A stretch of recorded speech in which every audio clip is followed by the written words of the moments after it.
Great. All right.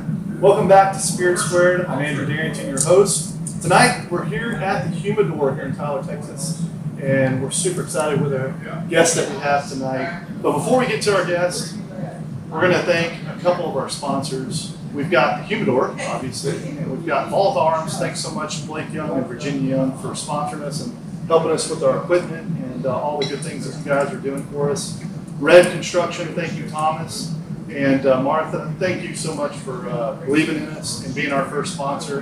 And then thank you to Hoot Holler and Scott and that group down there. They do great work. They have a great selection. I know you've been there before. Anything that you need, trust me, they're going to have it. We have another sponsor. I haven't told Josh about this, but we have another sponsor in the room. They had big news today, but we're going to kind of keep it hush-hush because they've got a lot of good things that are coming their way, and they want to sponsor us. We're going to be like one of the first things they sponsor, so I'm pretty excited about that. But without further ado, we've got Haas Cartwright here. He is an Air Force veteran. I get that right for the first time. And he is a local celebrity in some ways, or legend, or whatever you want to call it. Infamous. Yes. Kind of half woolly mammoth and half man. And he's going to be our guest. Before we get started, you want to talk about the cigars that we've got here? Yeah, big shout out to Tracy Spence from Nice Guy Cigar Agency. Yep. For the Matilda, it's fantastic. Thank you, Tracy. Yes, thank you so much. And in our glasses, I've got the Paladar that was selected by the East Texas Whiskey Club. Yes, it's a whiskey club, but we also do tequila. And then Haas, you've got a concoction made by Blake and Chris, right? Right. Yes. This is their dated the fruit. Right. A barreled concoction called Wizard Dates. Yep. And it's a great melody of a lot of good stuff. Very good. Very good. Yeah, very good. So, Haas, you grew up in Cayuga. Cayuga. I did. What was life like growing up in Cayuga? Well, I'm a small town guy. I actually started school in Elkhart. Okay. And then transferred to Slocum, and then back to Elkhart, and then moved to Cayuga in 7th grade. Yeah. My mom worked for the prison, Okay. and so we moved out to Cofield Prison. So I lived on Cofield, going to school at Cayuga. All small town schools. I graduated with, I believe, 42 or 43 people. Yeah, 64 here. And so small town, and living on the prison. I had thousands of acres to go and run and gun and do whatever we wanted to. My little brother and I. And then my friends, Sean West and Eric Summers and Jimmy Joe Atchison. We all grew up out there together running and gunning. There was a bunch of us out there. It was good, until I left the small town world. I didn't realize how good I had it. Yeah. When you mean running and gunning, did you guys have ATVs going? So we had, 4-wheelers and motorcycles, right. And we got to go down to the bottoms, Catfish Creek, and do whatever we wanted. We hunted down there. We rode motorcycles. A friend of mine had a Jeep, and we would just, off-road and do whatever we wanted. And nobody bothered us. And we didn't have to worry about anything like today. I mean, we just went. Yeah. Probably have shotgun in tow. We had some sort of weapon in tow at all times. Right. So you graduate and you head off to college, right? And your college career is pretty interesting. Well, it was a dance. My coach, Coach Shedd, he had played ball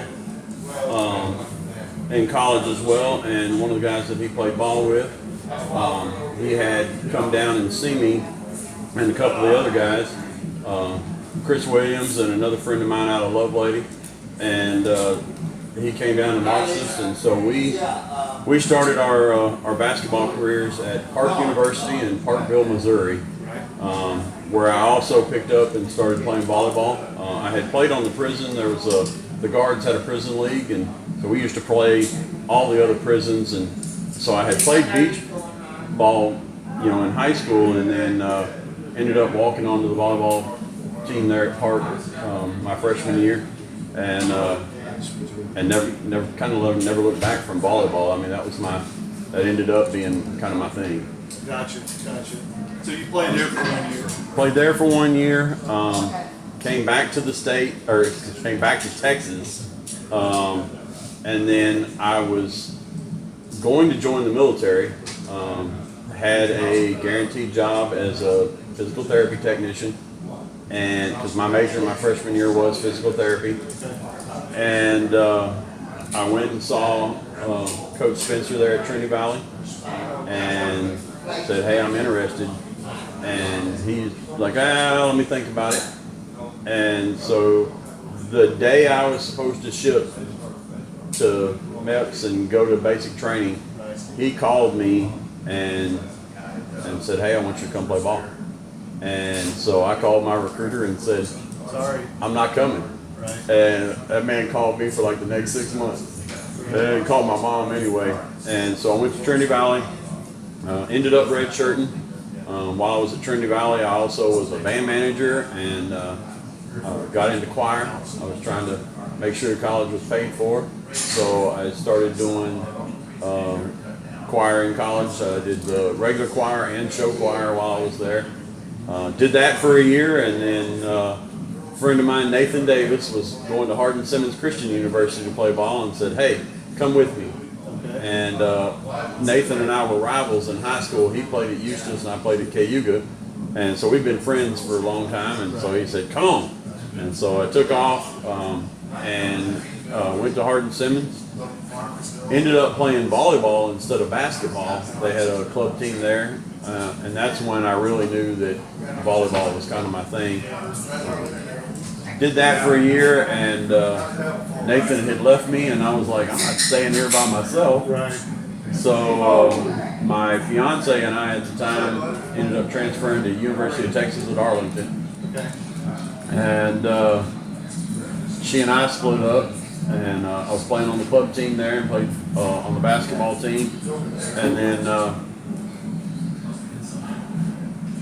I had met another young lady, and which ended up being my, we got married, dropped out of college, moved to Ohio, where my dad was, did that for a little while, and then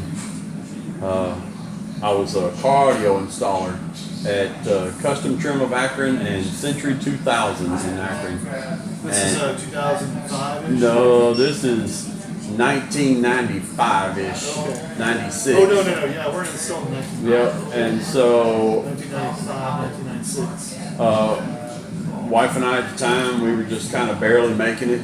And so I went to the recruiter one day and I told her, I said, "Hey, I'm going to go talk to the Air Force recruiter."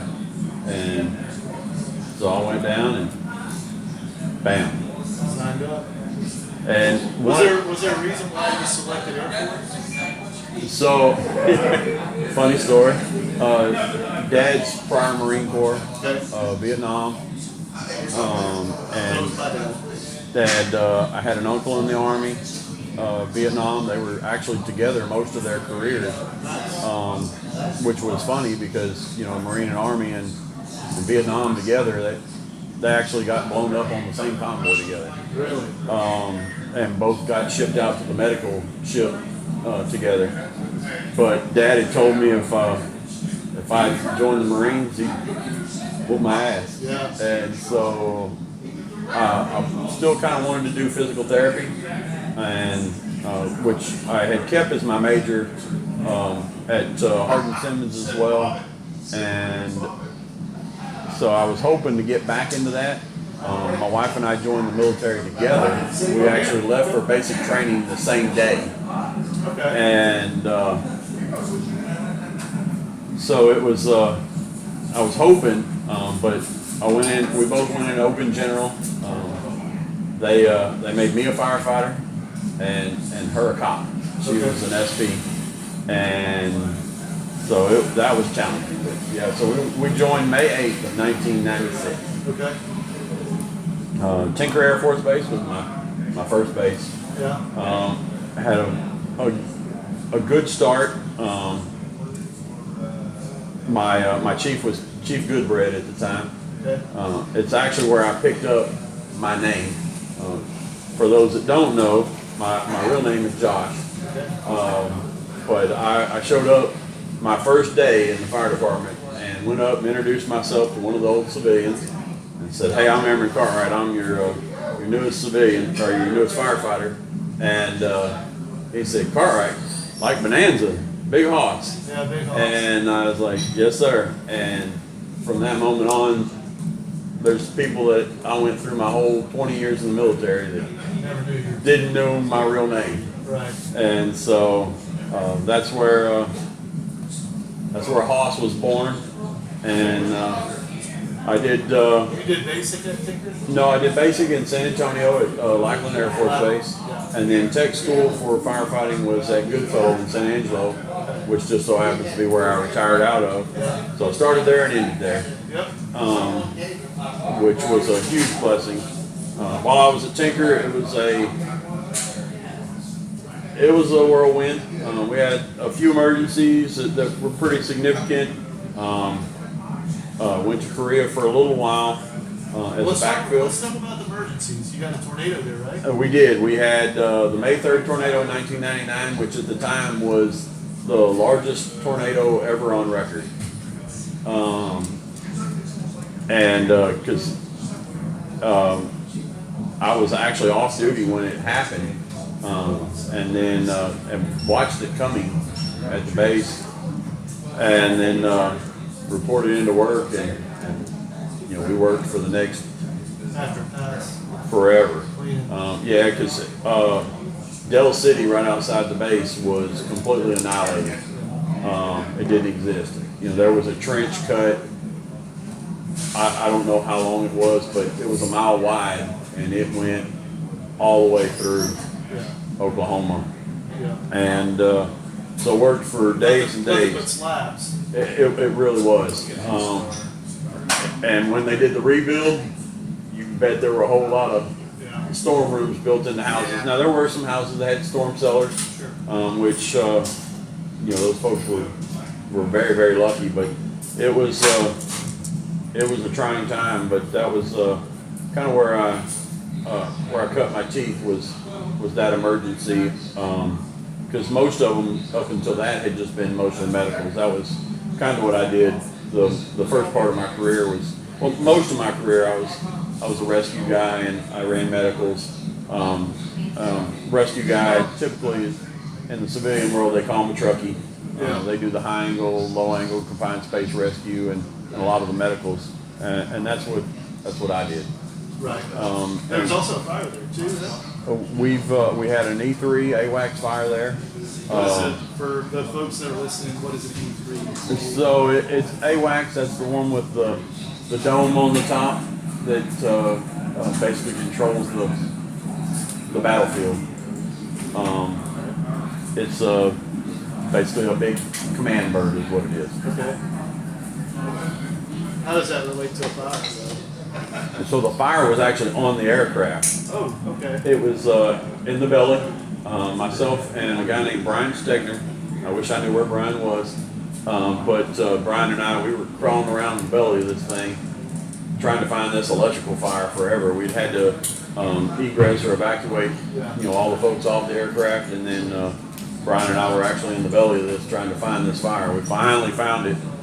We're able to extinguish it and make sure all the people were out. But it was one of those that you're in a pretty tight crawl space and in an aircraft, with a lot of smoke, and it was pretty unnerving because there's nowhere to go. It's not like going into a building Right. and fighting fire. You're in a 2-foot crawl space trying to find a fire and full of smoke and hoping you can get back out. So Right. it was tough. So you get done with Tinker and then you head to Pope? I did. So while I was at Tinker, I went to Korea for a little while and then came back, and then went to Pope Air Force Base. What was your mission in Korea? So I really just backfilling Okay. someone that had gotten hurt while I was there.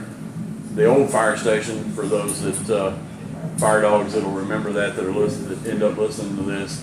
You know, we were at the old fire station, and it was rough, but it was home.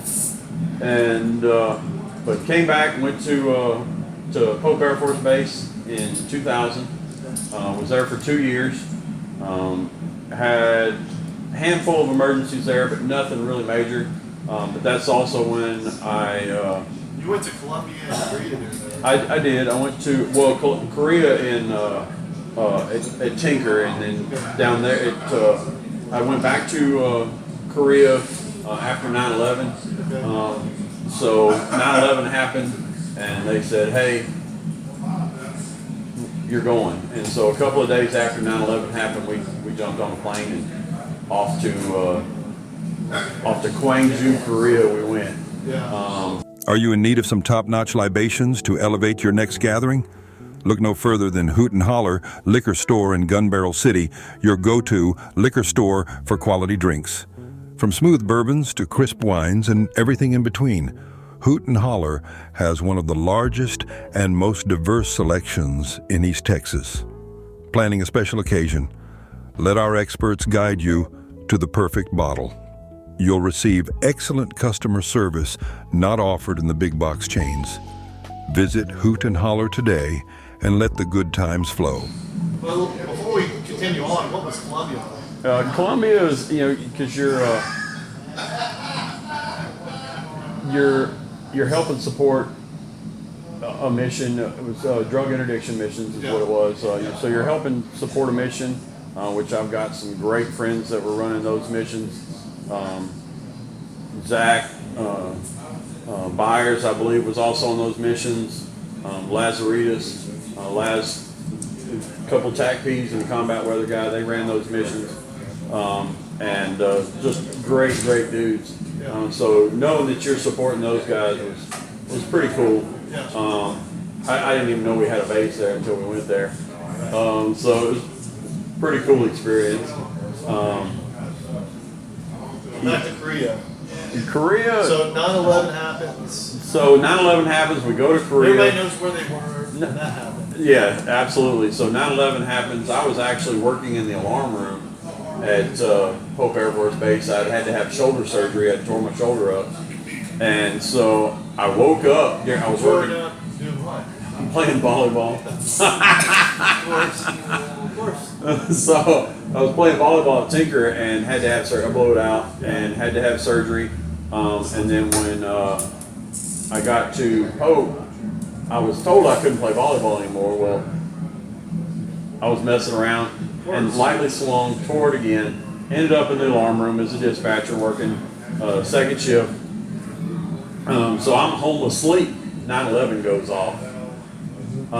I had no idea. I woke up, in the middle of the day to go to the bathroom, and back when we had answering machines, and walked by the answering machine, and there's like 20 messages on it. Yeah. I'm like, why do I have all these messages?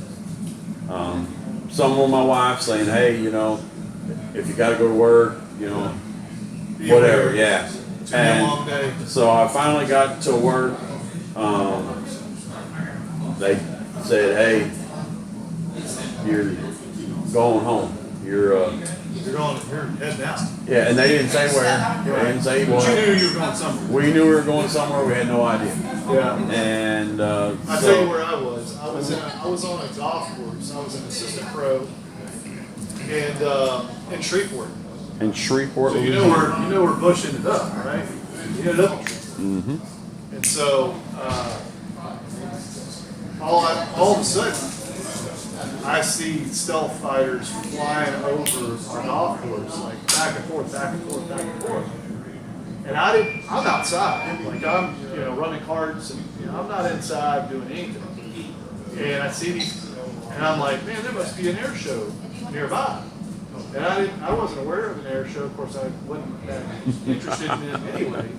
But they're like back and forth, stealth.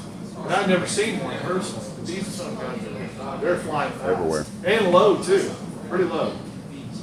And I come inside and see what's going on, and I'm like, no, this ain't real. This is, and back then you didn't have AI. It wasn't artificial intelligence. Right. There wasn't. It was pretty hard to fool somebody in that big scale. Mm-hmm. About all we had was, America's, Laughing or something, the show that had like funny clips. Oh, America's Funniest Videos. Yeah, that's about it. And it was like you had to catch somebody off guard in order to catch something. And everybody was tape recording just one of those big, huge things. And we were seeing it, it had videos from all kinds of people. This was prior to iPhones and all that kind of stuff. So it was. Yeah, we were still using pagers back then. I had 2 pagers. One for people that I knew, and one for people I didn't know. One for each side of the hip. Yeah, and bag phones. Well, bag phones predated 9/11. Right. Nonetheless, I wanted to give you an account of what I was doing. Man, that's awesome. Which was, it wasn't as interesting or as fun. I didn't know you were a golf pro, so now I'm learning. See? I was a golf pro at 3 different golf courses. Really? All in Oak, Louisiana. Tried to make it, wasn't good enough. Cost me a marriage, which I'm thankful for now. I'm sure you are too. We ended up falling in the arms of who we got now. And so, but when you're a golf pro, you don't have a life. There's no life. And you make no money either. So, for the people that don't understand, like the guys that are on TV, they have gone through so much to get there. And trust me, I know, because I tried. Didn't get there. I wasn't special. Well, my friend Butch, I'm sure he'll see this. He can tell you about my golfing. So my golfing is I can imagine. it's typical firefighter golf. And he golfs. Right. I drink whiskey and swing hard. That I can absolutely imagine you being. When you put hacker in the dictionary, you see Hoss. It's not hacking. Let's see. My friend Derek Smith, Yo-Yo. What is it? Mean spirited. So it is Hulk smash. Oh, That's how he put it. you Hulk don't give a smash. shit where it is. Swing as hard as you possibly can and hope for the best. That's how I bowl too. So after, yes, I like the gutters up, the wheels up on when I bowl. You can roll a little harder than you care. So 9/11 happens, and where do you end up? You end up in Korea, right? Yeah, I end up in Korea. So why do you send you to Korea? So Seems kind of. anytime You're close enough to where you can gauge. No, so anytime the carrier fleet leaves the area, Yeah. they stand up the FOBs, forward operating bases. Okay. They stand up the FOBs in some of these areas, and Gwangju was one of those FOBs that they stood up when the carrier fleet had to leave. Gotcha. Just fortified. Yeah, it's a support. Yeah, gotcha. We have 2 regular Air Force bases there, which is Osan and Kunsan, and there's a bunch of Army and Marine Right. sites there as well. But we have these little FOBs that there's literally, like right now at Gwangju, there's maybe 10 people on the whole base. And then if something happens, then they stand those up How many and ends they up go there? live. Stand up. We end up with a few hundred, Yeah. close to 1,000. Sheesh. Okay. So how many people were there? Close to 1,000. Not bad. So you're there at Osan for how long? It was only a few months. We were there, and then came back to Pope, where I went out for the Air Force volleyball team for the first time in 2002, and then shortly after that, right after that, I left for Osan for a year. Station. Yep. So I was stationed there for a year on a 1-year remote. That year there was a whirlwind. I see that. Yeah. There's a shit show here. It really was. We had Red Horse Storm Fire, which was wild. Most firefighters and civilians wouldn't even understand because when you're in the military on especially on a remote like that. We don't have our families. So the night before, or the night of, I'll say, we ended up going out and partying all night long. We get back to the dorm, lay down, and our pagers go off 911, which means we have an active fire.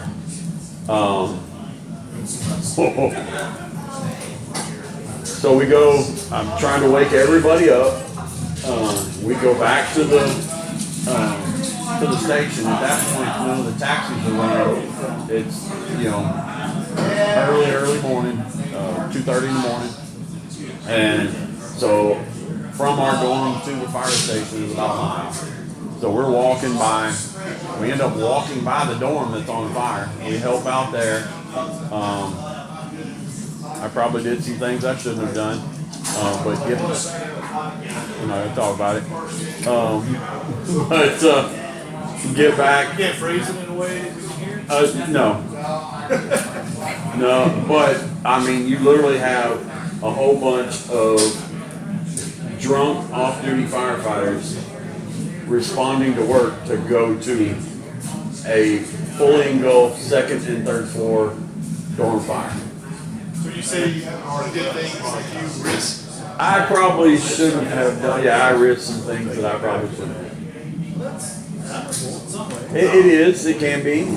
But without getting people in trouble, we don't go that Nobody's far. gonna get you tired, man.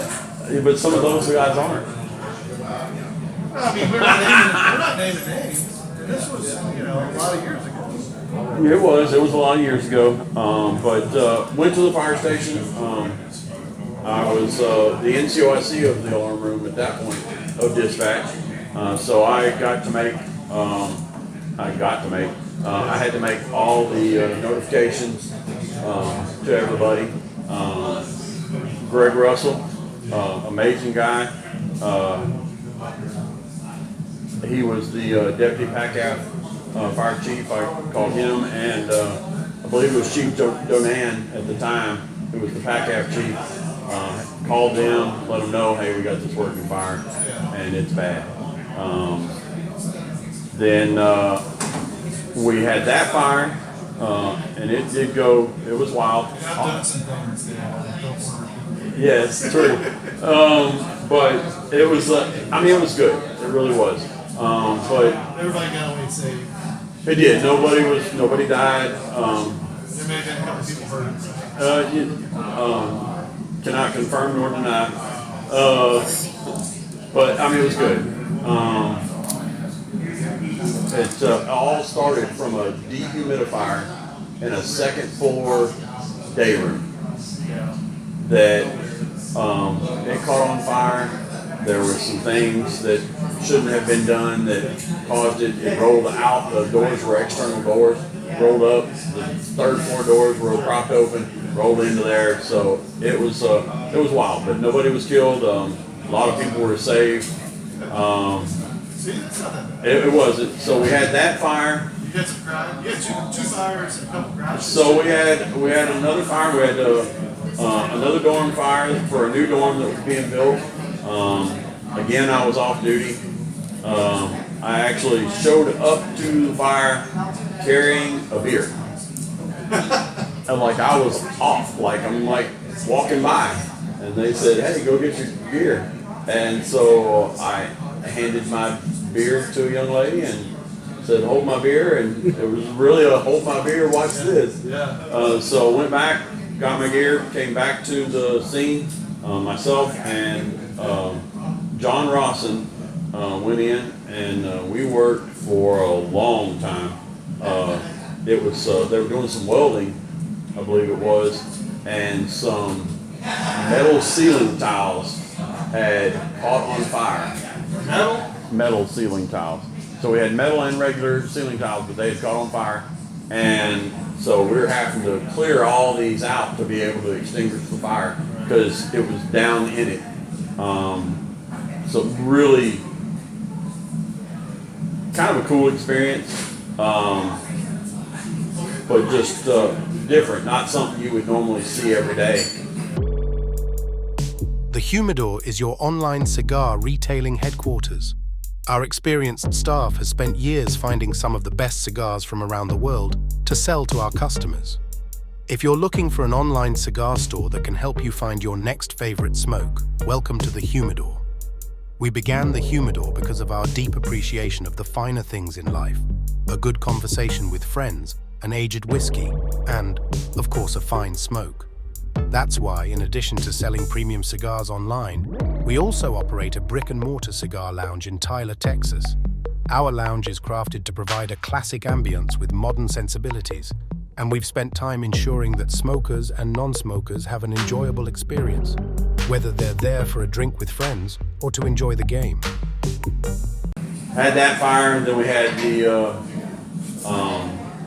U2 crash. We had a U2 crash while I was sitting in the alarm room, and one of the civilians came in and started changing the channel, and he didn't speak a whole lot of English. He was a local national civilian, and started changing the channel, and you see a aircraft on fire on the ground, and it was a U2 spy plane that had crashed.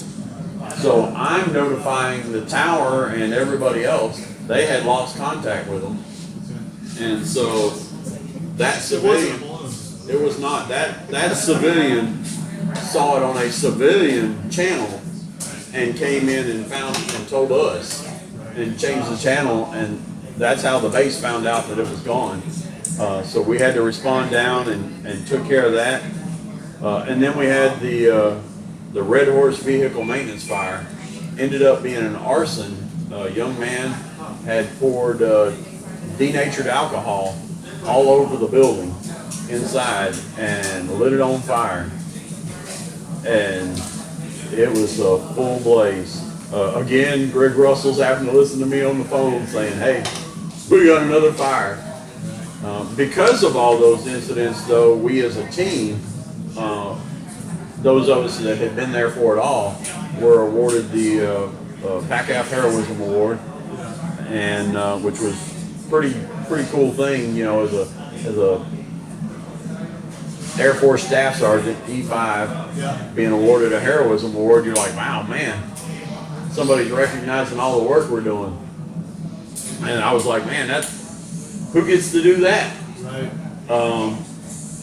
Does that, an award like that, does that change the way you're viewed at your base or amongst your peers? Amongst your peers, it is for those that know. You know, later on in your career, most people forget. Yeah. But initially, everybody's like, "Oh wow, y'all did that." I remember you guys had all these different things. Yeah, you had F-16 crash too. We did. We had an F-16 crash, and it was pretty wild. We had an exercise. Man, it was maybe a week or two before, and they said, you know, pilot punched out and he landed here. Well, then this emergency, this F-16 is taking off, and pilot punches out, and he literally landed within feet of where they said he was going to land in the exercise. Going around going, yeah. Did they do this on purpose? But yeah, as we responded out, you know, you're dodging, you know, bombs, bullets, whatever on the runway. So it was kind of crazy. But again, that was all part of that Heroism Award. So there was a lot in Korea. 1 year, you're like, man, can we stop? Right.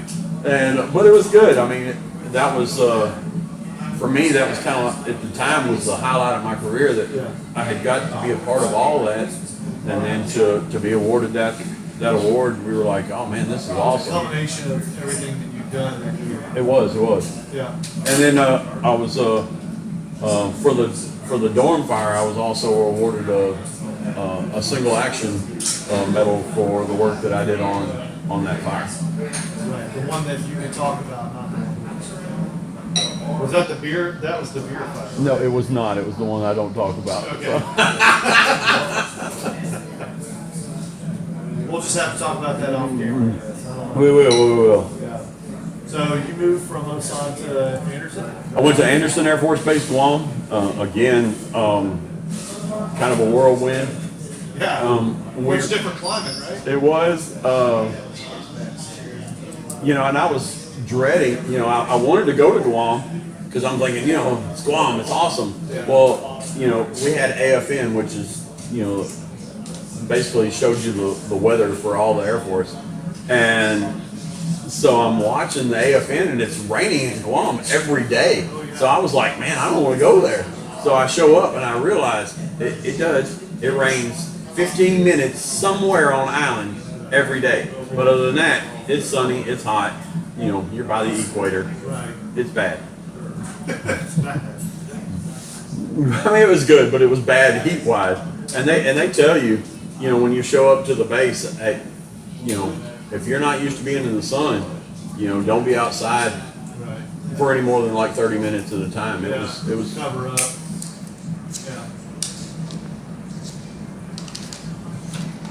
But while we're there, again, it becomes a whirlwind. We had a water rescue team. We did ocean rescue on jet skis, and yeah, it was pretty cool. This isn't like chopper rescue. No, this is jet ski ocean rescue. We did have it was. You're wearing like red swimsuits. So we had no, Baywatch? no, we're not Baywatch. So we're wearing, you know, shorty skin suits if we went out there. You know, like scuba suits, but you know, shorty. Sure. But we practiced pretty regular. We had a lot of, unfortunately, what I call body recoveries. They tell you when you're in process there, whether you're TDY there or whether you're there permanent party, do not reef walk. Reef walk. So there's a natural reef that circles Guam. Don't reef walk. Reef walk. And people would still go out there and walk on the reefs. Tide would either come in or go out, and people would get swept over. Sucked in. Yep. And so once they went over, especially if they tried to swim back to the reef, they would end up getting pounded against the reef. They would go down. They'd get the washing machine effect, and you'd find them a couple of days later. They'd pop up, and so we're searching for them. So we had a bunch of those while I was there. Mostly nationals, or were they? They were everybody. Okay. And so People like this R&R, they're out there. They don't know. people that were stationed there, you know, active duty real guys, you know, guys that were working every day. And so finally, we had one. It was late night, almost midnight, I believe. I can't remember, but they had run this out, and we had the skis were kept at Station 3, and we had 4 stations at the time. And so the skis and everything were kept at Station 3. So they ring us out. They get skis down there. I'm on rescue. We get down there. We had skis in the water within 15 minutes. McCann Mathers and Kevin Klein were on one ski. They were the first ski out. They were able to rescue the guy that was outside the reef that had gotten swept over. There was another guy that was on the reef. He ended up jumping off, and myself and Airman Christensen, we grab him, bring him back, and then I thought there was another one, so Christensen and I go back out. I'm driving the ski. We go back out searching until McCam and Klein come out and get us, because I'm looking with a light, like, where is this other guy? And there wasn't one. The danger with that was this reef has a cut that's maybe 10 or 15 foot wide. It's not very wide, and it's not marked, and you're at night, and so you can't see. So you basically lined up from a tree on the shore and went straight out from that and hoped for the best, that you didn't run into the reef on a ski. It was the first time we had ever put skis in the water at night, which was... That wasn't anything simulated? It was not. We had never practiced it. We'd never done anything, and it was very frowned upon by leadership at the time when we did do it. Well, I was the team lead, so I took a beating afterwards. And then when the base paper came down to do the article, to do an interview, then we're heroes. Right. And so that article went into the Guam paper, then also went into Air Force Times, Airman Magazine, and so we as a team were awarded another PACAF Heroism Award. So in my career, I was awarded 2. As far as I know, when I retired, I was the only firefighter to ever have been awarded 2. There may have been others, but as far as I know, I was the only one that was ever awarded 2. Well, to me. But really cool experience. And all those guys have gone on to do big things. Airman Christensen, which was riding on the back with me, he's gone on to be a fire chief, and he is also, or was also, part of the not NFPA. I can't think of it off the top of my head, but he went on to be one of the teams that went out to inspect other bases to award them accreditation. And so those guys have gone on to do great things. And I don't know where McCam is. I know where Klein is. He's back home. But most of us that were involved in that incident, those guys have gone on to do great things. Yeah. And super proud of them. Things firearms. Extensive selection of handguns, rifles, shotguns, and accessories. Knowledgeable staff to assist you in finding the perfect firearm to fit your needs. State-of-the-art gun range equipped with the latest technology for a safe and thrilling shooting experience. Take advantage of our professional shooting instruction and training programs suitable for all skill levels. Host your next group outing, corporate event, or bachelor party at our spacious and secure shooting facility. Committed to promoting responsible gun ownership and firearm safety. Fully licensed and compliant with all state and federal regulations. So you get done at Guam and you get to Kadena. I do. I head to Kadena. Kadena was... Good thing I got this card. I know. There's a lot to talk about here. There is. While I was in Guam, we also went to Sri Lanka for the tsunami recovery. And that was a pretty cool experience. Also kind of disheartening at the same time. A lot of recovery there. Well, it wasn't just that. We're handing out bags of rice and stuff, and the Navy's there, and we're trying to support these folks. And they're handing out bags of rice to these folks, and then the Sri Lankan government is catching them 100 yards away and taking the bags of rice from them. So everything we were giving them, they were taking away from them. So that was pretty disheartening. But just the work that we were getting to do there was really cool. But yes, after that, went on to Kadena. Largest base in PACAF. I believe the second largest in the Air Force, next to Eglin Air Force Base in Florida. And just a lot of things went on. Deployed there. That was my second trip to Iraq. Last Thursday, as I posted, was my final return from Iraq in 2007. That's when we left. Really awesome team. We deployed a huge team out of Kadena to go there. We also had some Army firefighters there with us and some other bases, but just a really cool experience and great firefighters. Had some wild things happen there as well. We had a hunter crash that we recovered. We had another crash that we had lost some folks. Hunter is an unmanned drone. Gotcha. Small, that the Army runs. When it comes in, it doesn't have any brakes or anything. It has to catch a little portable barrier. Well, it missed the barrier and ran off the end of the runway, so we had to go down and recover it. So cool things like that. We had another crash. We stayed on base for the most part. We did run Rams missions, which a firefighter from Abilene at Dyess Air Force Base. He passed away on one of those missions, and we were able to honor him though in 2010 at the National Fallen Firefighter Memorial in Emmitsburg, Maryland. So really cool experience, which I was on the honor guard that got to go induct him into the national. What kind of mission was it? It's called a RAMS mission. It's a Rapid Air Mobility Mission.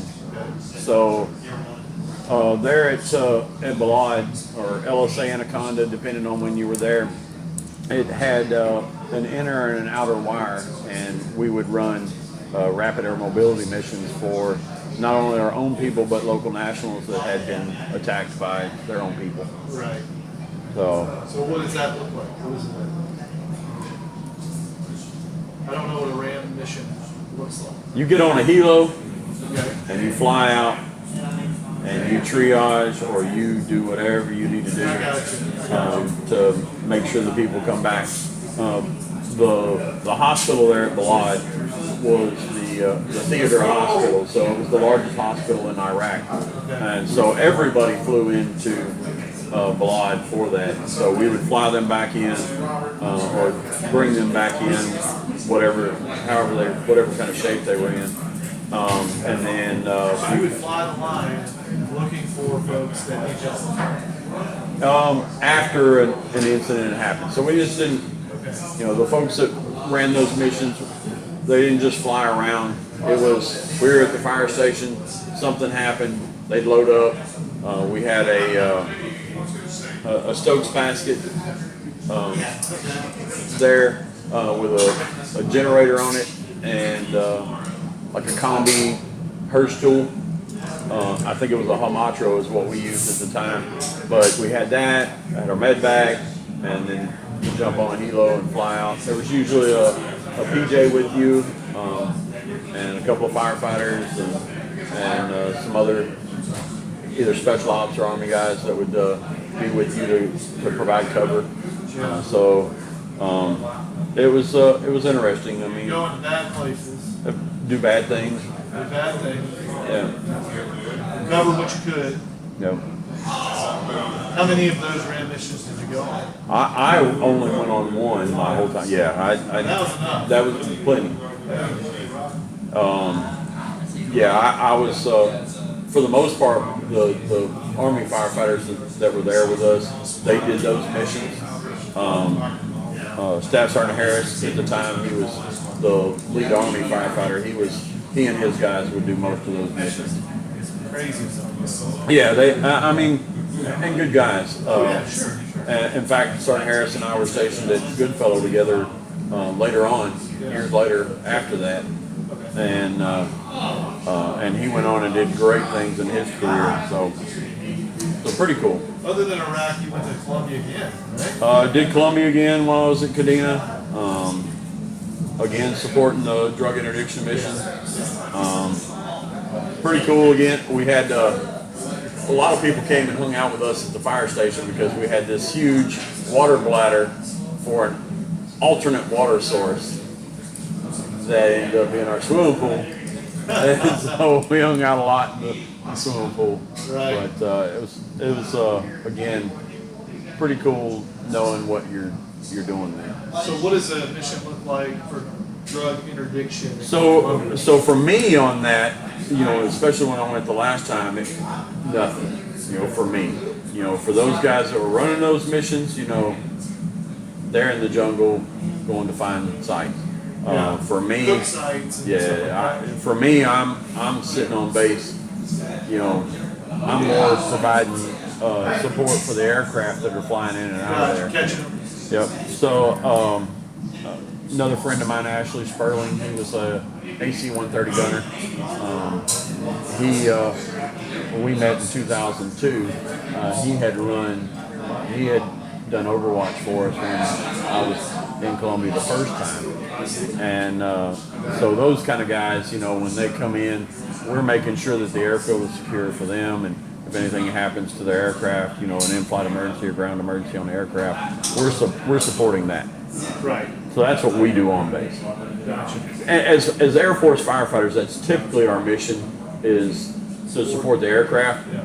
The Air Force is a little different from the other services when it comes to the fire department for the military firefighters, because we do structural, aircraft, medical, hazmat.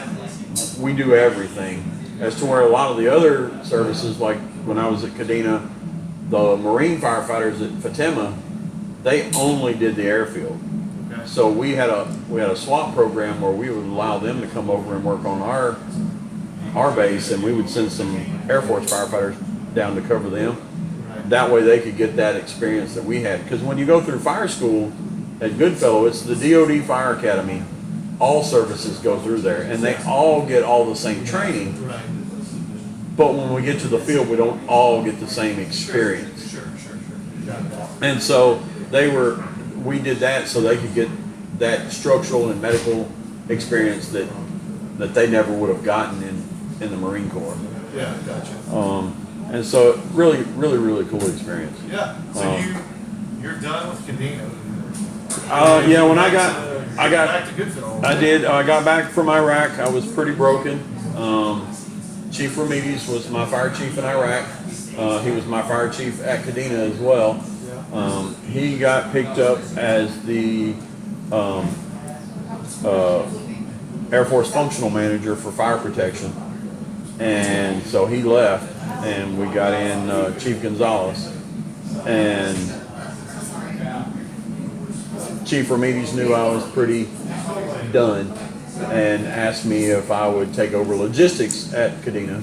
So I did. So when I got back from Iraq, I was the supply guy for the fire station. Yeah. I took care of the budget and everything for the fire department.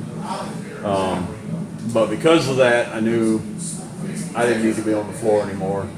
Put in for instructor duty.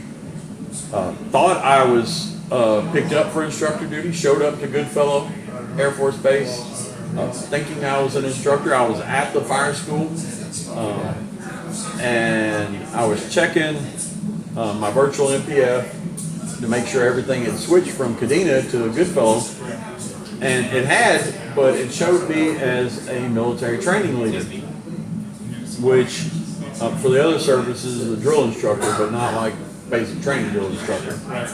So I was a military trainer. They moved me over to be an MTL initially, but because I was already at the fire school, they allowed me to go through BIC, which is the basic instructor course, to get qualified to be able to teach. They allowed me to still go up, do my practicum, get qualified to teach, and then I would go up once a quarter and keep my hours current. And while I was still being an MTL, my supervisor at the time was Chris Clark, great friend, amazing senior NCO, and still a great friend. But he took good care of me. At that point, I was having more issues mentally. I was ended up going into a mental institution at UBH in Denton for a month and a half, almost 2 months, prior to my youngest son's birth, to try and get things squared away. You're still married to the same person? I'm not. No, I'm saying through this process. At that the woman point, that you were married to when you were listening. I am not. No, I'm saying No. you were at the time. No. Okay. No, I'm. Right, but I mean, No. your son is born from the lady that you meet while you're in service? While I was in Okinawa, it was a lady that I met. Okay, gotcha. So, we had gotten married in Okinawa. We skipped that part. We did. So you have a son that's about to be born, right? Is that what you said? At that point, Okay. yeah. So he's about to be born. His birthday is 12/12/12, and he's 11 now. He's awesome. He lives here in the States? He lives in White House. He splits time with me and his mom, 50-50. Gotcha. He was with me for the last 2 years, full time, and now that his mom's retired Air Force, she's in White House, and so we split time 50-50 with him. So I have him Monday, Wednesdays, and Fridays, and Monday, Wednesdays, and every other Friday, Saturday, and Sunday. His mom has him Tuesday, Thursday, and every other Friday. Would you say that you were, when you're going through your recovery, and you said the word broken. Broken, yes, broken. Was it?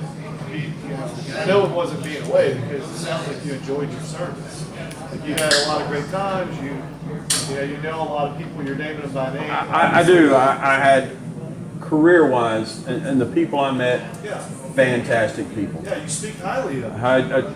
Yes, but during my career, I lost a whole lot of people. That's what it was. It was. And so I made the mistake of, and not even just the people I lost, you just saw some bad things. So like I was talking about, body recoveries in Guam. You're talking about guys that come up that don't have any skin on them. Right. And so. Yeah, my dad was trained master, he's probably going to chastise me, yard master, train master, one of the two. And it called on a lot of derailments, or crossing accidents, where the train hit a vehicle. And one of the reasons why he didn't want me to be in the railroad is he knew that I had a lot of leadership traits, and that I would probably aspire or want, climb to that, ascend to that role, a similar role. And then obviously having the lineage would be an easy passing there. So I remember him telling me about a couple of those instances. And he wasn't graphic about why, he was graphic about Right. if that's clear enough for you. Yep, it is. And there was one incident and I remember him telling me some graphic details about it. And that was enough for me to say, I need to take a step back because I don't think I'm prepared for that.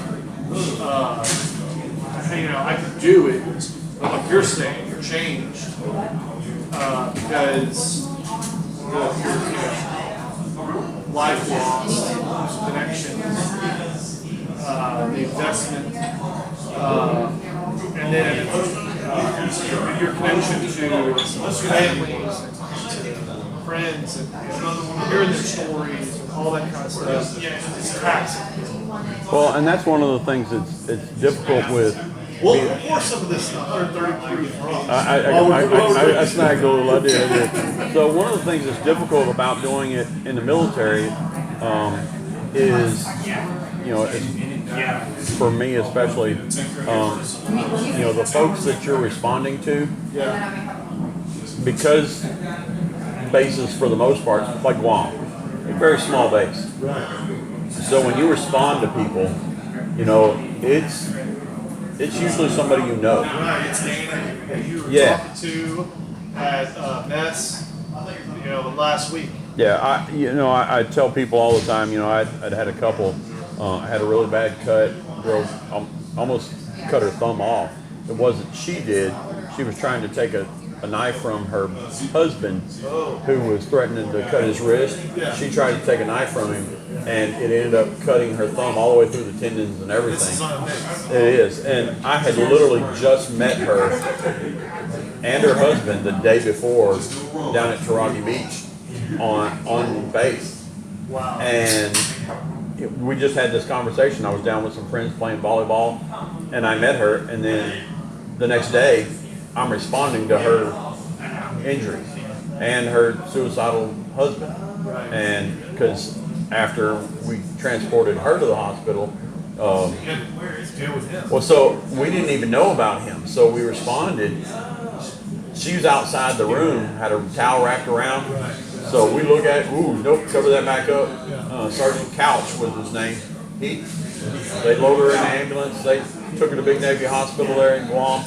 And we go back and lay down at the dorm, or at the fire station, And alarm goes back off to the same room in the same dorm. We're like, what is going on?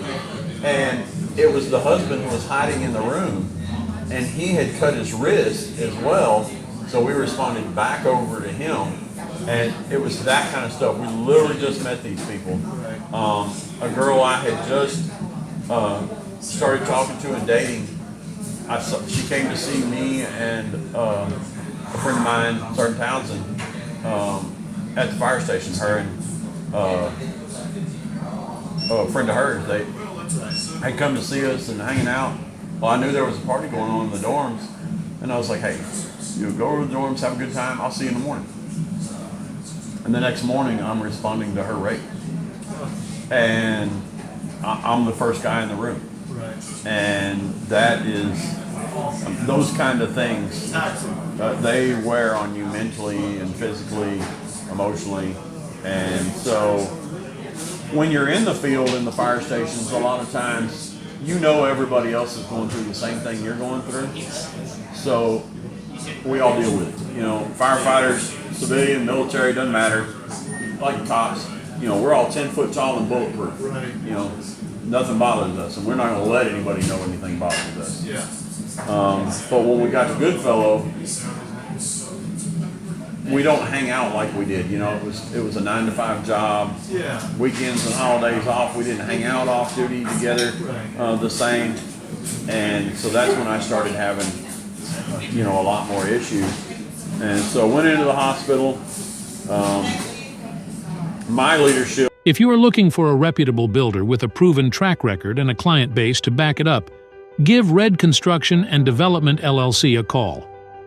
Red Construction offers full design build services for new construction, custom homes, and remodeling with free site evaluations. They have an A+ rating with the BBB and are proud members of the Tyler Area Builders Association, Texas Association of Builders, National Association of Home Builders, and the Lindale Area Chamber of Commerce. Red Construction and Development LLC stands behind the exceptional quality of their work and have the expertise, the resources, and dedication to deliver the results you need on time and on budget. To learn more, give them a call at 903-630-8660 or visit them online at redconstructiondevelopment.com. It was fantastic, both in my squadron and at the group level. And, well, at that time it wasn't, mental illness was still, PTSD and that kind of stuff, it was still, you didn't talk about it, you know, because you were afraid you were going to get kicked out, you know, whatever. Our functional manager for that, well, she was CE, her name was Senior Master Sergeant English. And if you're watching this, I still hate you. And she had, Chief Cisco, my fire chief at the fire school, he was trying to get me switched over as an instructor full-time from MTL duty because my time as an MTL was done. I had orders to Herbert Field, Air Force Special Ops in Florida, but my psychiatrist was like, you're not going back into the field. Well, he sends an email to her saying, hey, I got a qualified instructor, you know, he's still current, let me just bring him up here. Her email was, he's broken, we can't use him, DQing retraining. And I'm just a few years from retirement at this point, and she wants to retrain me. So, my youngest son's mom, my now ex-wife, she worked for the group commander, and so he knew me real well. My Chief Cisco, sent an email to Colonel Harris, the group commander, and said, hey, I don't know what to do now. Well, he ended up going 06 to 06, and the next day I was an instructor. But that young lady, that senior master sergeant, I say young lady, she ended up still making chief. And so for me, that put a really bitter taste in my mouth, like really that's what you want as a chief in the Air Force. But I was able to go up to the schoolhouse, had some amazing leadership there. Scott Hebert was my course chief. I ended up teaching and retiring teaching hazmat technician, incident command, weapons of mass destruction, history of terrorism, and just a really cool field.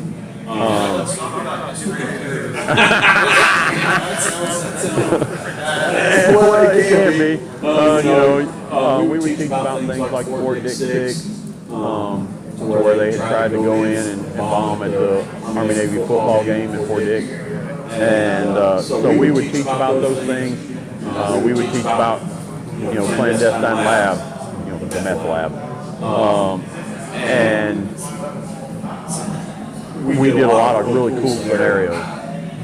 So just an awesome time there. I spent, I was from 2009 to 2016 when I retired. I was there at Goodfellow. And again, it wasn't supposed to be, but because they didn't want to send me back to the field, and those guys took really good care of me. And in that time frame, I had been stationed in Korea with one of the guys, Byron Ball. I was also there at Goodfellow with him. Big shout out to Byron Ball. Just an awesome dude. You need to meet him. So he is a world record holder. He holds the world record for the fastest time for doing 7 half marathons on 7 continents in 7 days. And not a little guy. Bigger, stocky firefighter. 7 days. So they would fly them. They would run a marathon or a half marathon, depending on what you were doing. He was doing a half marathon. You would run your half marathon, get on an airplane, and fly to the next continent, and run your next half marathon. Yep. And so awesome. He just got back. I believe he's back in the States. He just got back from Scotland, running a ultra marathon over there. So just an awesome dude. So you really need to meet him. He'll be here next.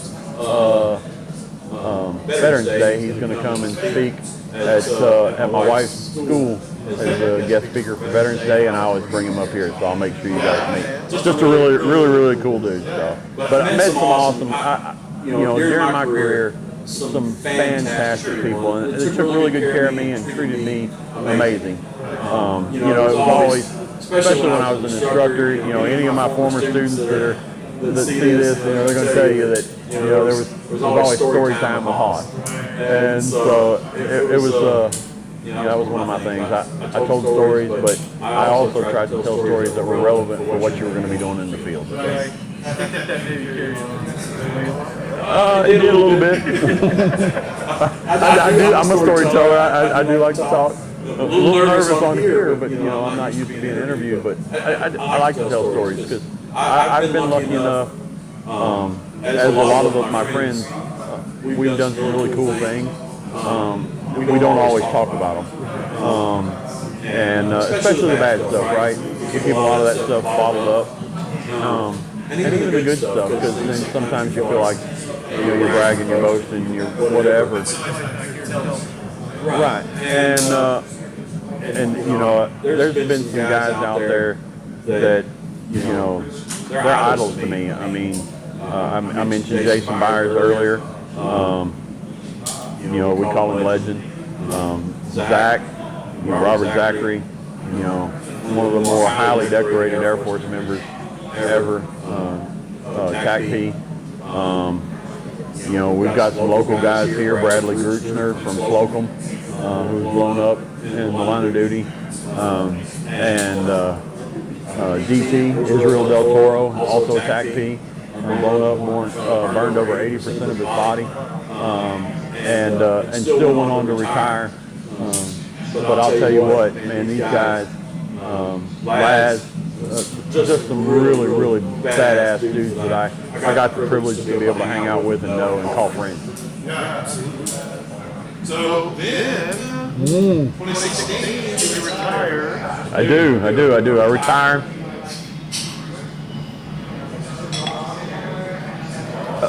How old were you when you retired? 2016. What was I? Right before my 43rd birthday. Okay. I believe it was. It was, and I was pretty broken. Had a whole bunch of surgeries. Of course, now I'm up to number 19, and still got a couple more to go. Three on the shoulder, and the rest have mostly been on my legs. So some from work, some from sports. My crippling accident was playing volleyball at Goodfellow. Guy came under the net. I landed on him and destroyed both legs at the same time. So they had already been damaged before, and it just, that was it. Yeah, so I went from being a pretty decent athlete. I do. There's days I get around really well, and there's days that I don't get around as well. But now on the athlete side, there's some guys out there. Sam, if I screw up your name, it's Klingstock Nimsathomenon. We call him Sam. Sam, if I screwed up your name, I'm sorry. But one of the greatest volleyball players of all time. And not a tall guy, just phenomenal. Our coach, Malu Seguillo, and his brother Yeti, and then Tom Clements, Dr. Tom Clements. If you ever get a chance, look up Dr. Tom Clements. One of the most phenomenal mathematical geniuses ever. And he really wants to be normal, but he's just not. So Tom, I love you, but you're amazing. But true physical specimen, but just one of the most, he is a true mathematical genius. But So as we transition from retirement, you want to rinse real quick? You don't have to. no, I'm good. I brought a special tour for us to talk about your retirement. Oh, man. You transitioned from the Air Force, Ooh, military, did. to OSHA, right? So I had a couple of jobs before OSHA that I didn't tell you about. But yes, I transitioned out. My first job out of the military, I went into safety. One, because I'm too old. So as a safety man, yes, safety guys are never loved, right? But I went to work for Okaloosa Gas down in Florida for a few months. And then took off for Puerto Rico doing the storm recovery as a safety man working under Foreman Electric, which was under Fluor on that contract. And so really, working at Okaloosa Gas was good, but for a safety man, especially just getting into safety, going to Puerto Rico, so, of course, It's a place that you need to go. It's not welcoming that much. it is not, right? I did not realize how rough. Well, they're still kind of been out of shape about how things happen. Because, they fired us, they thought we were safe. And we shot on them. This is 400 years ago. Okay, this is long time. And they're still really, but they enjoy all the American amenities. The iPhone and now one thing I didn't realize until we went there, we decided to go there, was that they have more cars per capita. Any place over the world. Like you do not want to drive there. You want to take a cab or Uber. They have great Uber service. Yeah, especially when you're downtown area. Yeah. If you're in San Juan, okay. So it was an awesome experience. It really was. A lot of castles there.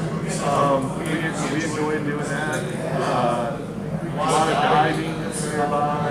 And that was one thing, I'm a scuba diver. I started diving in Guam and Okinawa, And so going to Puerto Rico, I was sad that I didn't get to because it was just a really, that ocean is beautiful over there. Well, on the Eastern Coast, I can't remember the name. If I thought long enough, I'd probably figure it out. But there's two islands off the eastern coast of, course, Puerto Rico that both have the bioluminescent beaches. Oh, really? So at night, I did not know that. yeah, at night, there's only like 7 of them in the world. And they host 2 of them that at night they glow. So The beach does? yes, well, yes, the plankton. Right, the plankton on the coast there. So you have one that has a very long one, and you have one that's a very short one. It's a smaller island. And you have to make it so it's not a full, so it's like moving. Right. So that way, So you can see 'em.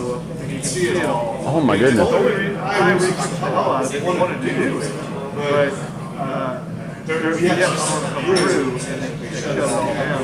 So they abbreviated your trip. Anyway. Oh man.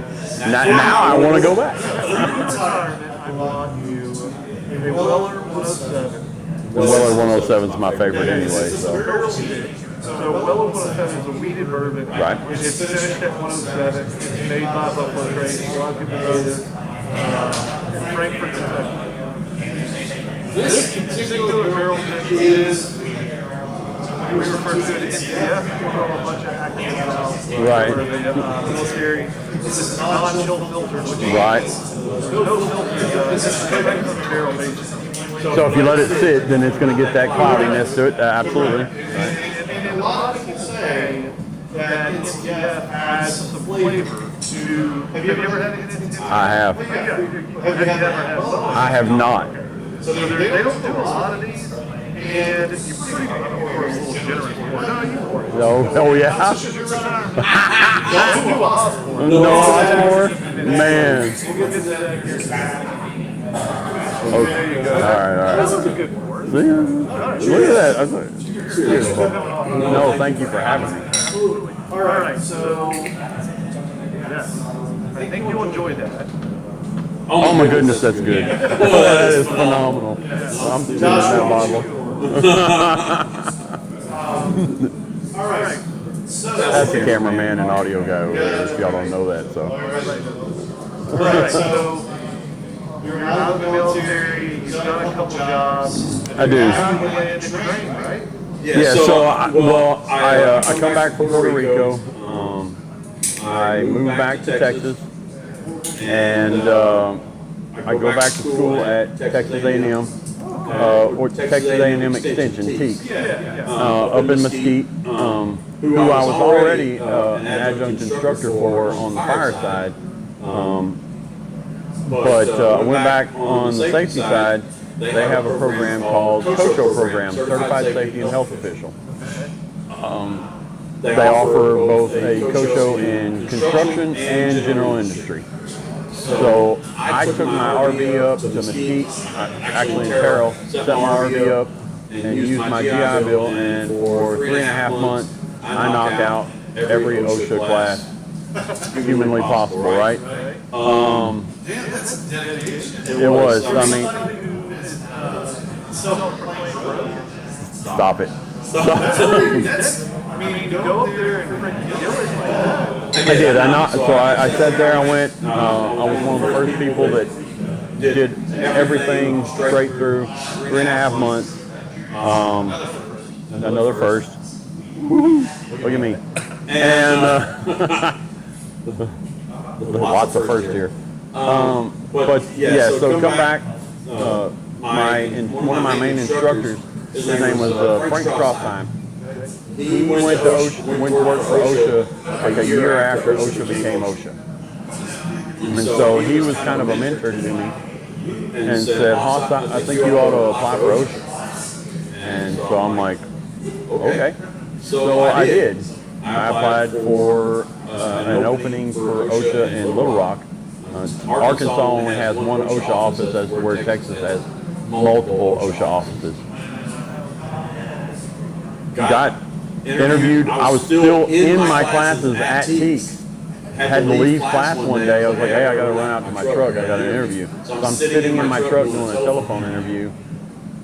And so I had an interview with who is currently the area director for Dallas, Fire Army Ranger, and my assistant area director for that office, retired Air Force. So two military guys on the call with me. So we do my interview, and it wasn't 2 weeks later, I get a phone call with an offer. And I had just had an interview with Texo, which was basically a safety training organization out of Dallas, and they had offered me a position as well, but then I got offered the job for OSHA, and I'm like, man. And I hated turning down the job with Texo. Those guys were awesome. So any businesses up in the Dallas area that looking for a training organization or oversight agency, I highly recommend Texo. But OSHA offered me a job, took that job, took my fifth wheel up to Arkansas, was staying in my fifth wheel up there, but was still coming home on the weekends. My fiance, now wife, is here in Palestine, so I would come home we actually met online. So we had we did. So you get your recommended friends on Facebook, and she came up as a recommended friend, and we had like 30 mutual friends, most of them from Slocum. So I was like, how do we have all these mutual friends and I don't know you? And so we started talking from there, and that's how we got together. There's a lot of people that I know that may not admit it, but they met their significant other. They were nothing matches with them. Tell them to come on. Yep. And take the next step. Next thing you know, you have a conversation. A lot of times I find that, especially when you come back to a situation, for you it was military, for me it was war, where it's like a puzzle piece that fits, and they're not anything like you thought you would want 10 years ago. Yeah, this was my only wife that is non-military, and so it was big change for me. Yes. And then they end up being the perfect match. My wife and I are polar opposites. My wife and I are we're pretty much the same on a lot of things, other than they're very family oriented. Like she talks to her family a lot. I talk to my family once every few months. Not that I don't love my mom and my little brother. My dad has passed away, but we just don't talk. We're just not that close. We're just not. So that's the one area that we differ, because her and her daughter, or her and her mom, they will talk 3 or 4 times a day, and I talk to my mom and my little brother every 6 months. We get together on Thanksgiving and Christmas, and all right, we're good. But that's one of those things that where we differ. But for the most part, when it comes to life, she is much more driven than me. She is. I'm not. At this point in my life, I've started to slow down. Now, I do have some aspirations, and we're still moving forward, but she won't put it out. But she was accepted into her doctoral program, and she started a few weeks ago. For those that don't know, she did start her doctorate and has been accepted, but she had, most people, they put it out on Facebook saying, hey, here we are. Well, social media? Well, which is well deserved. You know, if you're at that level, I think you should. She doesn't want to, but so I'm A little bit more than one of them for dinner. so I'm putting her out there. But she's a junior high principal at Westwood Junior High, and she is just doing a fantastic job.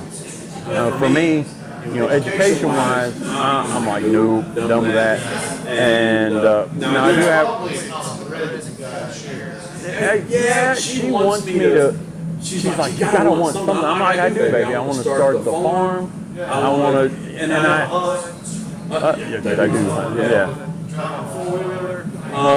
You know, I'm a big biker. I love my motorcycles. I've got to. I love riding. I love my whiskey. So, you know, I always tell people, you know, they're like, what are you going to do when you retire? I'm like, I'm going to work on the farm. I'm going to drink whiskey and ride motorcycles. But it is, right? So I have, right now I'm at 358 days to retirement. And we're sitting on 14 acres. And so we have chickens and miniature donkeys right now. But we are looking to start a new so a couple of new endeavors. So we want to do cattle, but a unique cattle called, it's called a Piedmontese. So we looked at Wagyu, and I thought that's where we were going to go. So I have a friend. So there's a ranch called Yamamoto Ranch. Gary Yamamoto, he's a pro bass fisherman. His ranch foreman graduated from Cayuga, where I graduated from. He and I had talked about, you know, me buying a couple of registered Wagyu from him, and basically just raising for ourselves. And, you know, maybe keep one, sell one, whatever. Well, I was telling my wife a few weeks ago, I was like, about a month ago or so, I was like, baby, I want to do something different that nobody else is doing. So she gets online and finds this cattle breed called Piedmontese. I am not either.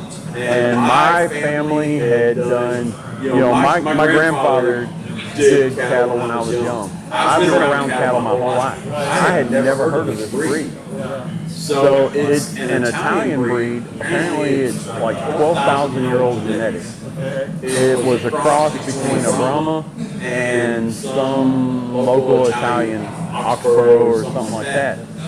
But it has a weird genetic mutation that causes double muscle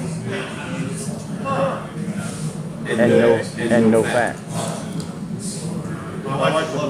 So if you and that's where, so it's not popular in the regular world because most beef is, well, it's graded on, like Wagyu. It's graded on the A5, A4, A3. It's graded on an A rating. Everything's servable. Angus is graded on a, you know, a prime or whatever, you know, but it's all graded off the fat content and the marbling. Since this doesn't have any fat, it doesn't fit any U.S. grading. So it's a niche breed for folks on low-fat carnivore diets. We're not sure, so we're going up to a farm here soon. They have an Airbnb we're going to go. We actually ordered some. I ordered some fillets and some New York strips to taste them to see. Hey, you know, because usually fat is also correlated with tenderness, right? Right. So yeah, no air fryer at this guy, right? I see it. I was like, no. So that's exactly it. So I ordered some fillets and some strips. Well, the fillets I cooked last night, they were the best steak I have ever had in my entire life. Because you wanted. I did not. So I cooked some last week on Friday, I cooked some filet. You sous vide it or you just cook it? So I sprayed it with some duck fat, and I put a little bit of beef it up, which is from Butcher's or Fresh, and a little bit of mango habanero from. Nope. Give me a second. It's a veteran-owned company out of Houston. It'll pass. It'll come. But it was mango habanero. Grill your ass off. That's the name of it. So it is, but right. It wasn't special. It's called Grill Your Ass Off. It's a veteran-owned company. But I believe they're out of Houston, Texas. But awesome stuff. You can get them on Amazon. So there's my pitch to them. But a little bit of that, but I only did it on one side. They were really good. Top 5 steaks that I've ever had in my life. So with that, because they don't have any fat, you don't have to cook them as long because you don't have to worry about caramelizing the fat, right? But they were good. Top 5 steak. I'm like, all right, we're good. I like this. So the next time, the next day, I cooked some of the New York strips I had ordered. I overcooked them a little bit, but I bare minimum seasoned them. A little bit of melted Amish butter, salt, garlic powder, nothing else. Still really good, but I overcooked them, so they weren't great. So last night I cooked these fillets. I used salted Amish butter, baked on both sides, beef it up.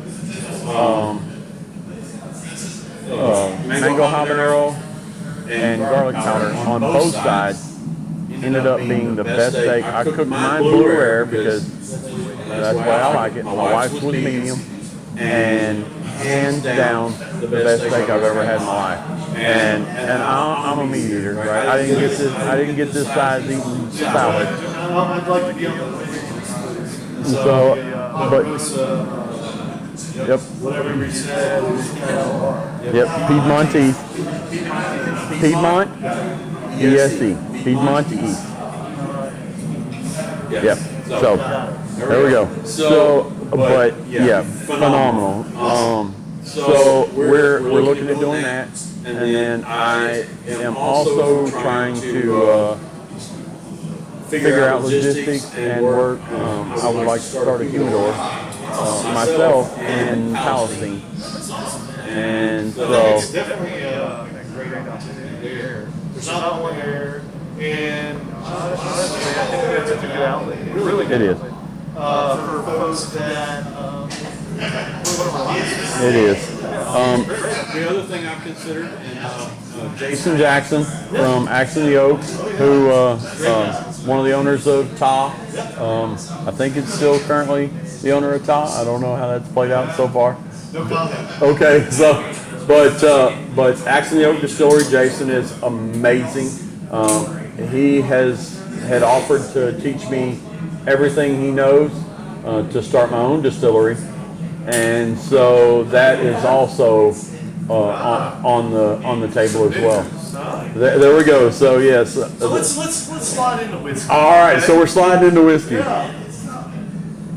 While you drink that Weller NCF. Man, that is phenomenal, man.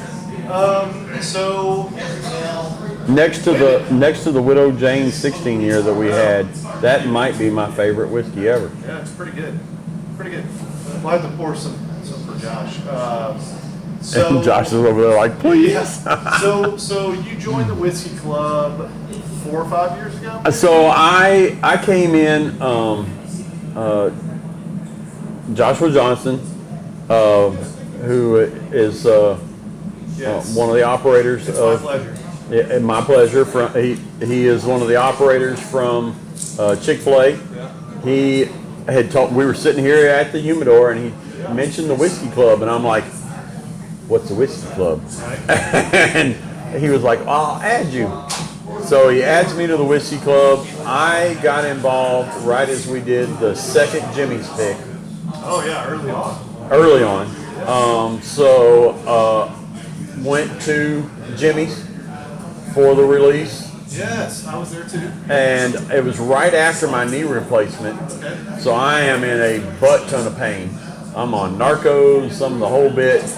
Well, we end up staying at the stable house and got to stay with Summers and Jay Lane, and I forget who else was with us there, but you weren't supposed to have any alcohol at the stable house, but we end up, there's a bunch of bottles out there. We're out there at 2%. We're at Keepersall for the Jimmy's release. We're talking about things that are naughty. Now you're naughty. Yes. Yeah, I'm sorry. That's right. And but Jay, him and his wife, phenomenal. Jennifer, who also is working on, just finished her doctorate, working on her defense of her dissertation, right? Yes. Okay. I mean, I don't know. I believe that's right. She's been working so hard. And man, she's been working hard, phenomenal. Jay has too. Yep. You got a spouse doing that. Yep.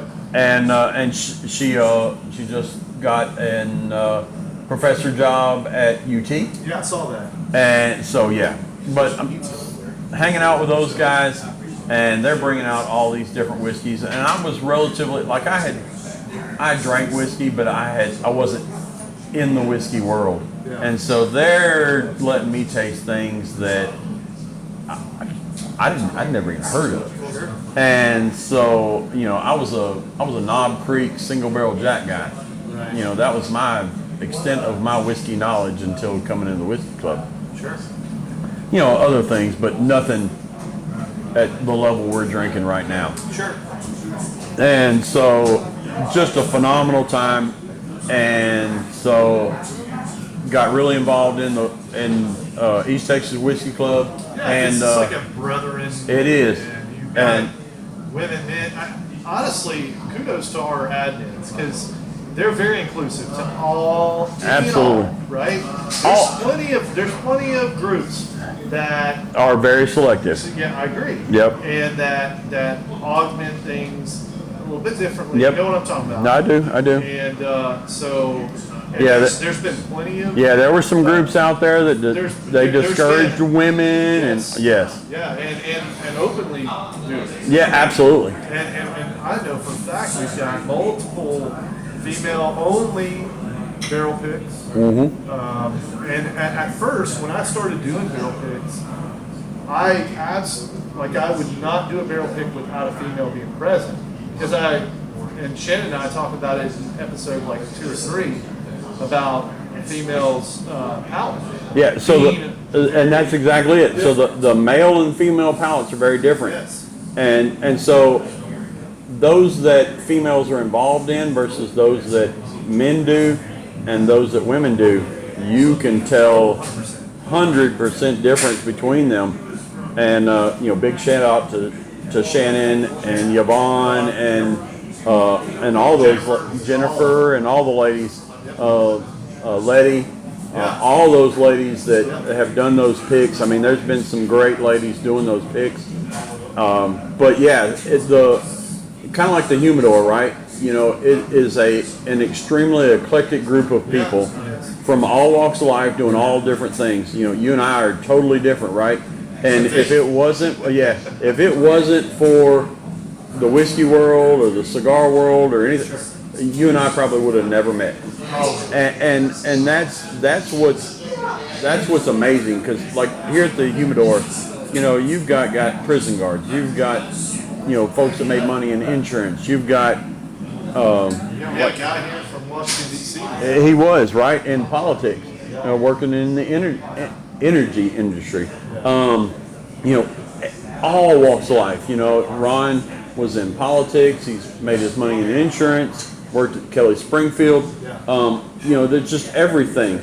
And I always tell people, if every place operated like a humidor does, man, we'd solve world peace. Yeah. And the whiskey world is kind of the same way. Sure. I mean, it's just, every time I go somewhere drinking whiskey or smoking cigars, it has been, if we hadn't been in this world, we would have never talked. And then we all get along really well, but we would have never known that we get along really well. And so I've been, between East Texas Whiskey Club, Bourbon Bros out of Dallas, Kyle Sharp and his wife. Yep, they are amazing. In fact, Kyle tagged me in a post today about a bottle that was on sale up there, and he's like, "Hoss, we can do out of state or out of town, transport." And I'm like, "I got you. I'm in." And it's that kind of stuff that, and I've never met Kyle or Erica, and I really want to because they just seem like amazing people. Yeah. I watched them. Him and I have met a couple times with some transfers. I've met a lot of people throughout this whole process because, I'm involved in a lot of barrels and helping Daniel and other admins, with some of the logistics and timing and all that type of stuff. Well, and you've picked up bottles for me out of town. I'm like, "Hey, I want this bottle. Oh, I saw it here. Let me go get it." We did, I kind of cut my teeth with East Texas Bourbon Society and East Texas Whiskey Club. Then we did Garden Valley during COVID. Yep. And then folded that and then reverted back and kind of helped Daniel and other admins. I keep saying Daniel because, he's kind of the force leader of the group. But the other admins kind of do some tasting, get some barrels, and this, that, and the other. Yep, Daniel and Blake and all those guys. Yeah, great group of folks, Travis and all those guys. Let's talk about the Hoss Pour. Oh man. How? So I was trying to give a shout out to the East Texas Bourbon Society. Okay, but that was another area that I had gotten involved in East Texas Bourbon Society for a while. When I had my knee replacement, and then it was difficult because it was the Tyler chapter. We don't have one in Palestine. I would like to start one in Palestine. So if anybody sees this that's interested, let's start an East Texas Bourbon Society in Palestine. There you go. But and then Garden Valley, y'all did some really good picks with the Blue Note and some of the others. Wyoming whiskey was one of my favorite. Nashville was great. Yep, Nashville bourbon. I forgot about that. We did a honey bourbon. Oh, we did the Badger. The Honey Badger. Yep. Yeah. And so I've been involved in a few really awesome groups. But so a Hoss Pour. So I have been. We talked about my physical limitations at times, right? So I have been known to pour one Generous. full glass of whiskey. So, and not always in a Glencairn, right? So somewhere in regular, whether a Moscow Mule Cup or just a whiskey glass, I fill to the rim. Yeah. And so, one, because I don't want to get up and refill again. Right. So walking on an E. Yeah. So, and two, because, I really like whiskey. And so, we were posting pictures of what we posted or what we were drinking, and that's how we do in East Texas Whiskey Club. We would post a picture, but usually people post it sitting on the table. I usually post it with me, and because I'm vain, I don't know, but I fill it up, and I believe it was Justin Holt. I believe he's the one that said, "Man, that's a hashtag Hoss Pour," and so the hashtag was born, and so hashtag Hoss Pour, it's a real thing. It did. It turned into a meme. Then Letty and her husband, they actually made labels for me. Beard. Yeah, with the beard and everything in it. And then Hoss Pour became a thing here at the Humidor. Yeah, so I remember when it really caught fire before it got to the Humidor. And I was part of some communications with admins. I never wanted to be an admin, but I was part of the communications. And I did a lot of barrel stuff for them. And that's kind of where I wanted to be, on the fringes of just kind of like the grunt work. Right. And then I turned it over to them.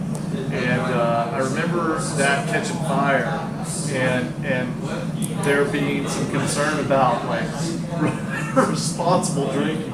There was, in fact, Jay Lane and I, but I mean, now it's like he did. It's just a thing. And Jay was very, he reached out to me because I was like, "Man, are you mad at me?" Yeah. And he was like, "Dude, I didn't know how to approach it, but now that we're doing it, he had thought, and I don't know that he thought I was, but he said it could appear that you were bullying people to drink like you drink. Yeah. And I made sure to put out to the group that was not the case. Right. Right? You know, I don't want anybody to drink. You know, I drink at home usually. You know, I'll have a drink or two up here, and that's it. But we're not pouring hot. Right, we're not pouring hot sports. Right. But you typically, I'm drinking in my recliner at my house, and I didn't want anybody to feel like I was pushing them to do. Don't pour what I pour. And so it was a concern. Jay and I are good now,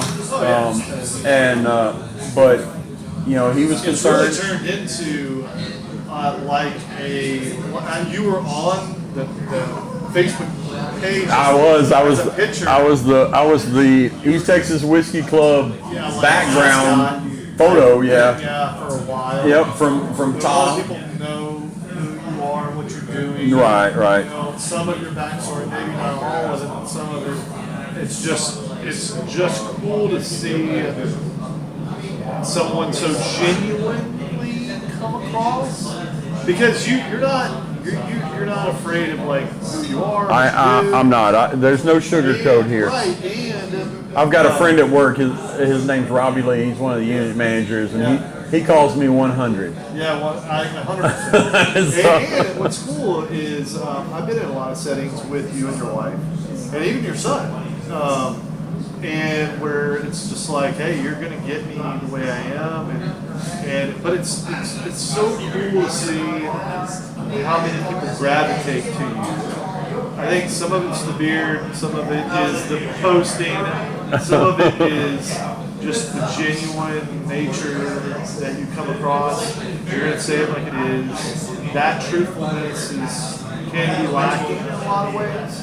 In our society nowadays, and so just frankness, but I think a lot of people understand, like, hey, look, if I build a relationship with this guy and we're on the same page, maybe not necessarily on the same level, because a lot of us have traveled abroad or done the same type of thing that we've done, but there's a genuine respect that there's a friendship there that's probably more valuable than some others. Yeah. Does that make sense? It does. You know, through the Whiskey Club, and through that, you know, I've met some great people. You know, Spencer Denman,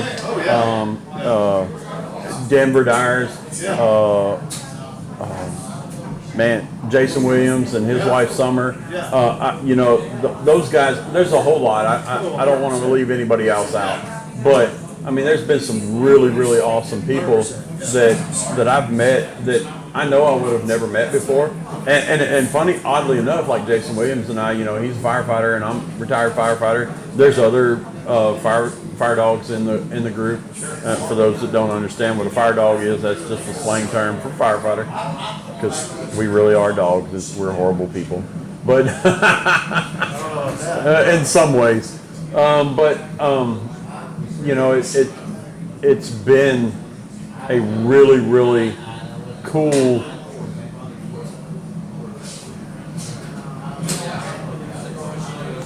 what's the word I'm looking for?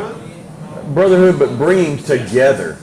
You know, where you're bringing together all these people that, you know, because like I said, I'm in Palestine, right?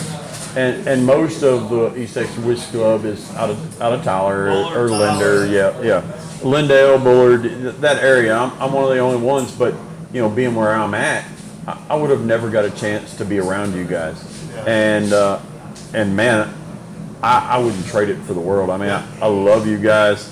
Y'all have taken really good care of me.